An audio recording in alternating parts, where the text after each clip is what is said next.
ഇടുക്കി ആനക്കുളത്ത് വിനോദസഞ്ചാരികൾക്ക് നേരെ മദ്യപ സംഘത്തിന്റെ ആക്രമണം. എറണാകുളം ചെറായി സ്വദേശി നിതീഷിനും കുടുംബത്തിനും നേരെയാണ് ആക്രമണം ഉണ്ടായത്. ആക്രമണത്തിന്റെ ദൃശ്യങ്ങൾ പ്രചരിച്ചതിന് പിന്നാലെ പ്രതികളായ 3 പേരെ മൂന്നാർ പോലീസ് അറസ്റ്റ് ചെയ്തു.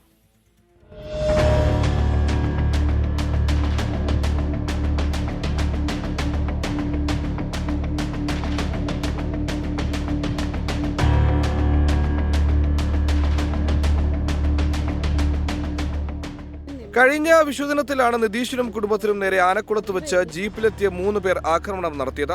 നിതീഷിന്റെ ഭാര്യ സഹോദരിയുടെ പുത്രിയെ അക്രമികൾ ജീപ്പ് കൊണ്ട് ഇടിച്ചിടാൻ ശ്രമിച്ചു. പിന്നീടാണ് കയ്യാങ്കളിയും അസഭ്യവർഷവും. ഇതിനിടയിലും പ്രതികൾ ജീപ്പിൽ കരുതിയിരുന്ന മദ്യം കുടിക്കുന്നുണ്ടായിരുന്നു. ആനക്കുളം സ്വദേശികളായ ജസ്റ്റിൻ ജോയി, സനീഷ്, ബിജു എന്നിവരാണ് പ്രതികൾ. മലയാളി കുടുംബത്തിന് നേരെ നടത്തിയ ആക്രമണം കൂടാതെ തമിഴ്നാട് സ്വദേശികളുടെ വാഹനവും പ്രതികൾ തകർത്തു. തടയാനെത്തിയ നാട്ടുകാരെ മൂവർ സംഘം കയ്യേറ്റം ചെയ്തു. സംഭവത്തിന് പിന്നാലെ കൺട്രോൾ റൂമിൽ നിതീഷ് ബന്ധപ്പെട്ടിരുന്നെങ്കിലും പോലീസ് എത്തിയത് 1.5 മണിക്കൂർ വൈകിയാണ്. മാങ്കുളം എയ്ഡ് പോസ്റ്റിൽ നിന്നെത്തിയ പോലീസുകാരൻ പ്രശ്നത്തിൽ കാര്യക്ഷമമായി ഇടപെട്ടില്ലെന്നും ആരോപണമുണ്ട്. സംഭവം നടന്ന ദിവസം മൂന്നാർ സ്റ്റേഷനിലെത്തിയ നിതീഷിനോട് ഒത്തുതീർപ്പ് ശ്രമമാണ് പോലീസ് നടത്തിയതെന്നും പറയുന്നു.